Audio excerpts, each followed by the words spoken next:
I want to share with you some of my thoughts about these two articles, one from Deadline and one from Cinema Blend.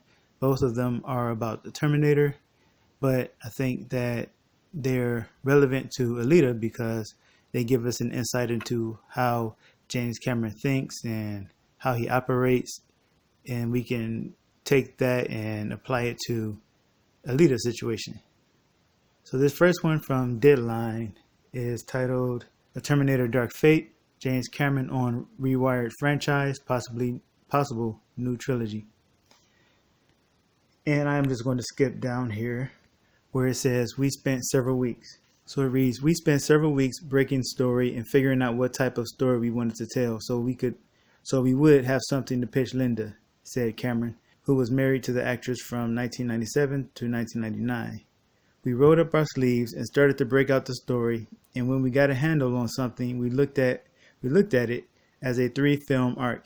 So there is a greater story to be told, and if we get fortunate enough to make some money with Dark Fate, we know exactly where we can go with the subsequent films.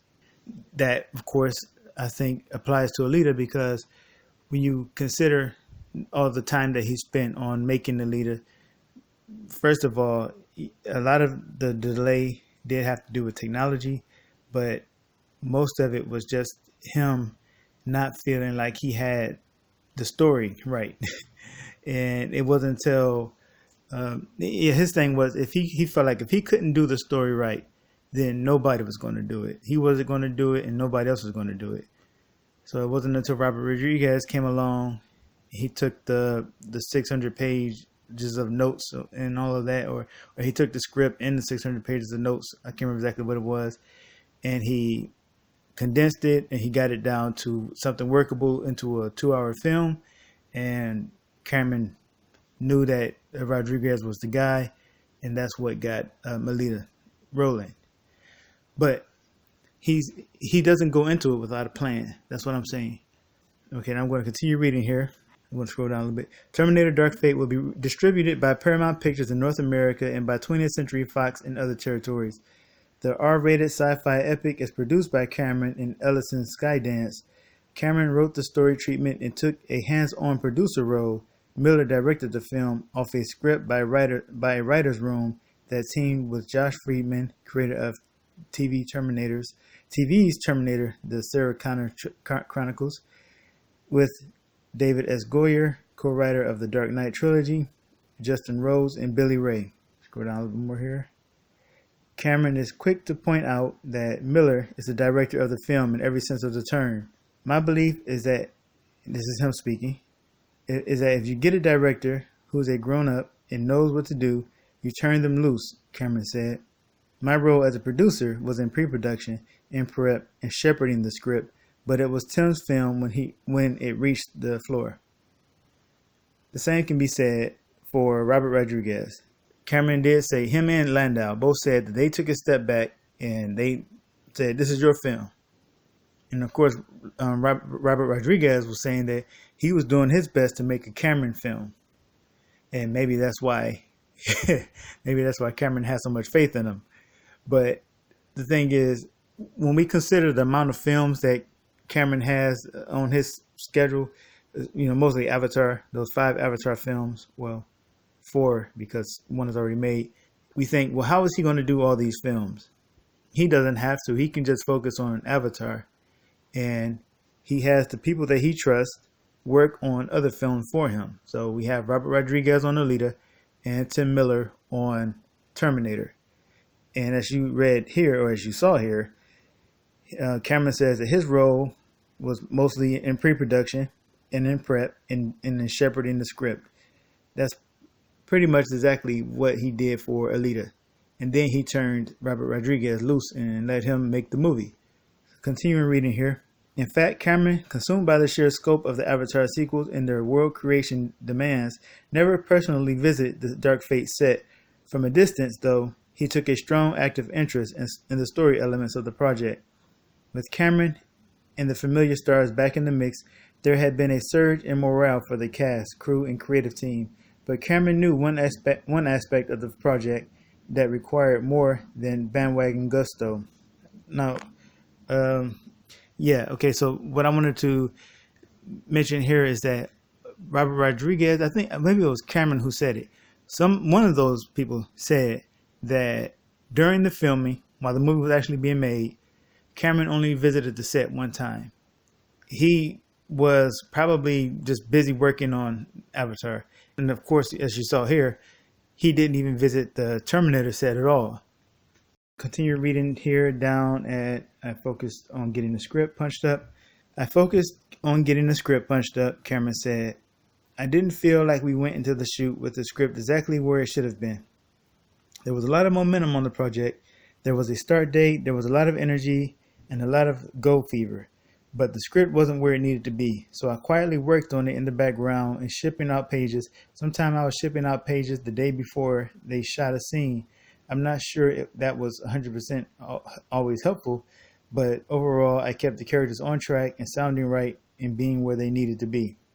Now I'm going to skip past some of this and I'm going to start here where it says Cameron also wanted to return. Cameron also wanted a return to the ominous and visceral world presented in the first two films, which present a story universe of gunmetal hues, high caliber action, and hard choices. That created a conflict, however, between two imperatives, matching the early films with their promise of gritty and unrelenting R-rated action, versus keeping the film in a PG-13 area where the broadest audience and biggest box office would stay viable. The tug in either direction was substantial, and Cameron said, and no easy answer presented itself. I thought this was worth reading and sharing with you all because here we're going to see how Cameron isn't always concerned with the amount of money that a movie might make or does make. Of course, he's a producer, he's smart, he's not out here to lose money, but at the same time, he has a vision. It's not money first with him. He puts the film first. He puts his dream first, his vision first, and everything else is secondary. Continuing reading here, science fiction filmmaking has been compromised over the past couple of decades, Cameron says. That compromise is trying to pander to a larger audience and making these big, expensive movies, and then following the common wisdom that once you're making one of those movies, the reflex is it must be PG-13, and the thinking is if it's not, then you'll cut out 25 to 30% of your potential earning power, and on a big film, that's your margin. That can be the difference between profitability or losing money. Going down some more. In the end, Paramount told producers to give Dark Fate the kind of intense action and menace that befits its name and heritage. The previous two Terminator films, McGee's Terminator Salvation and Alan Taylor's Terminator Genesis, were each PG-13 expeditions into the Skynet mythology, and in the end, that may have done more to embrace the R-rated approach than anything else. So Cameron is going to be taking a big risk with Terminator Dark Fate. And that calls to mind something else that we need to consider.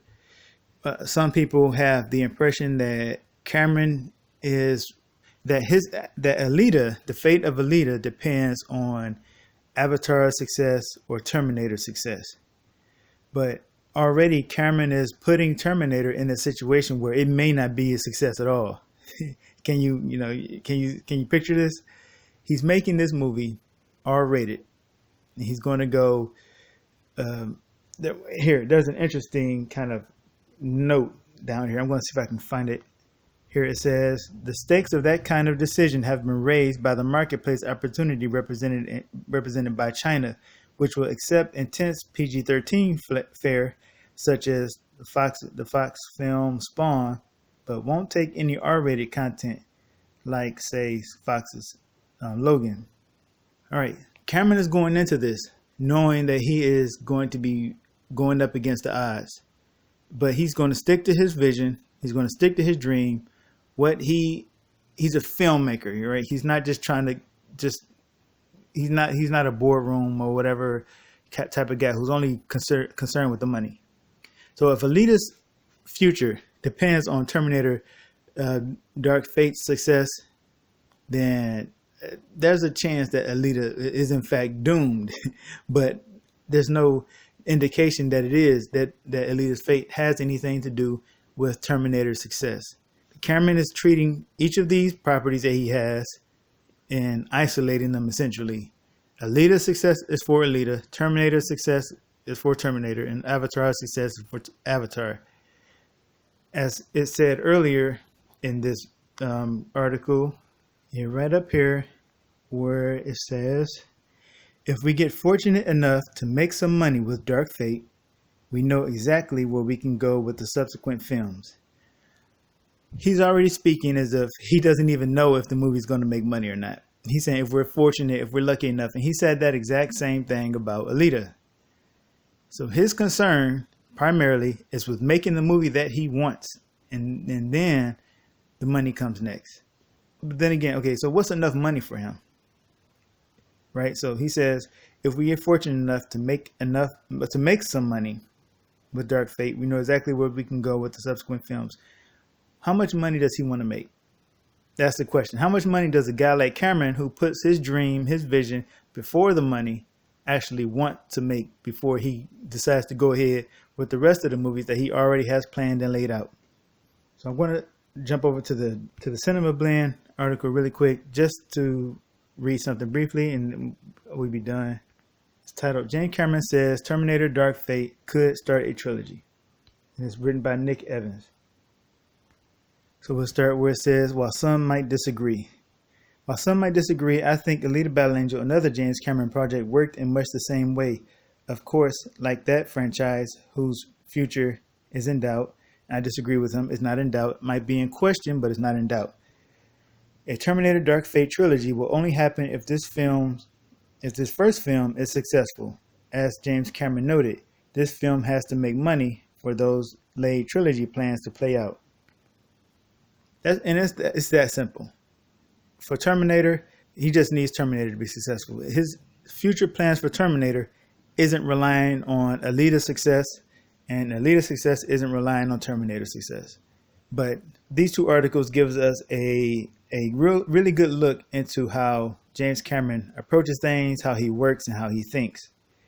And I believe that this is also a lot of reason to be optimistic about Alita's future, because as far as we can tell, Alita is doing very well in the home video sales. We haven't even seen the international sales. We're not really able to track those as well as we can the domestic sales, but we do know that people are seeing the movie and that we still have an opportunity still to help those Blu-ray sales along. And not only that, but the movie is most likely already in the area where it's making profit. So at the end of the day, at this point, we're just having fun and we're going about our business where our foot is still on the gas. We're not panicking. We're not giving up, throwing in the towel. Just continue doing what we're doing. Have fun while we're at it and wait for that announcement. And I'm expecting an announcement in November when Terminator is in theater, and maybe Cameron has time to turn his attention back to Alita again. But it may not happen in November. It may not happen in December. It could be next year, January, February, or even later than that. But I'm personally expecting, this is just my opinion, November or December, we can hear something about Alita's sequel. And I think that Alita will have very good Blu-ray sales by then, and there will be there will be no reason to not have an Alita sequel. The movie is making money, so we're doing good. That's all I have to say. So thank you all for watching this video, and talk to you later.